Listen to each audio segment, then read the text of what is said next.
ये कथा है त्रेता युग से भी पूर्व की, ऋषियों की तपस्या, राक्षसों की उत्पत्ति और एक ऐसे सामर्थ्यशाली व्यक्तित्व की जिसका नाम सुनकर देवता भी कांप उठते थे।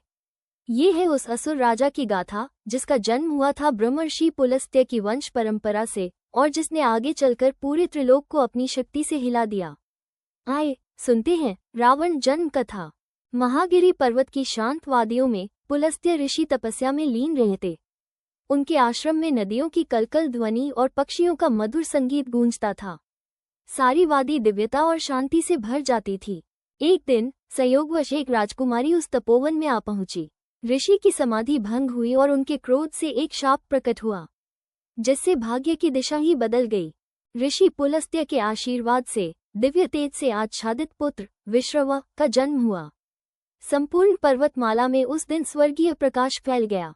समय बीता। विश्रवा के पुत्र कुबेर ने सागर के बीच स्वर्णमयी लंका बसाई जिसके महल सोने और रत्नों से जड़ित थे और संपदा से भरे थे। लेकिन सागर से दो वर्ग उत्पन्न हुए, एक ओर दिव्य यक्ष, दूसरी ओर भयंकर राक्षस। ब्रह्मा ने दोनों को आशीर्वाद दिया, किंतु यही भविष्य का संघर्ष बना और सुमाली के नेतृत्व में राक्षसों ने देवलोक पर आक्रमण किया। स्वयं भगवान विष्णु ने सुदर्शन चक्र से उनका संहार किया। स्वर्गलोक रणभूमि में बदल गया। पराजित राक्षस भयभीत होकर पाताल में जा बसे। वहीं दूसरी ओर कुबेर अपनी स्वर्णमयी लंका में राज्य करने लगे। धरती पर भय और वैभव का अजीब संतुलन बन गया। एक अमावस्या की रात्रि काली घटाओं और आंधी के बीच सुमाली की पुत्री कैकसी विश्रवा ऋषि के पास पहुंची। उसके आगमन से नियति का नया अध्याय आरंभ हुआ। विश्रवा और कैकसी के सहयोग से एक अद्भुत बालक जन्मा।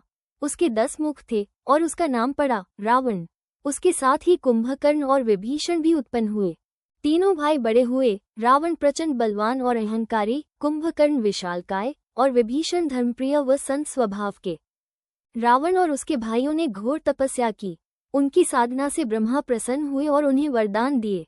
यही वरदान रावण की असीम शक्ति का कारण बने। रावण ने कुबेर को पराजित कर लंका पर अधिकार कर लिया। स्वर्ण सिंहासन पर बैठा रावण मंदोदरी संग राज्य करने लगा। पूरी लंका उसकी शक्ति और वैभव से जगमगा उठी। एक दिन रावण कैलाश पर पहुंचा और नंदी से उसका मार्ग रोका गया। रावण ने उनका उपहास किया, लेकिन नंदी ने शाप दिया, वानरों के ही कारण तुम्हारा अंत होगा। अहंकारी रावण ने संपूर्ण कैलाश पर्वत को उठाने का प्रयास किया। धरती कांप उठी, परंतु शिव ने केवल अपने अंगुष्ठ से पर्वत दबा दिया। रावण वेदना से चीख उठा, किंतु बाद में रावण ने शिव को प्रसन्न किया। भगवान शिव ने उसे चंद्रहास नामक दिव्य खड्ग प्रदान किया। इस प्रकार रावण और अधिक सामर्थ्यशाली बन गया।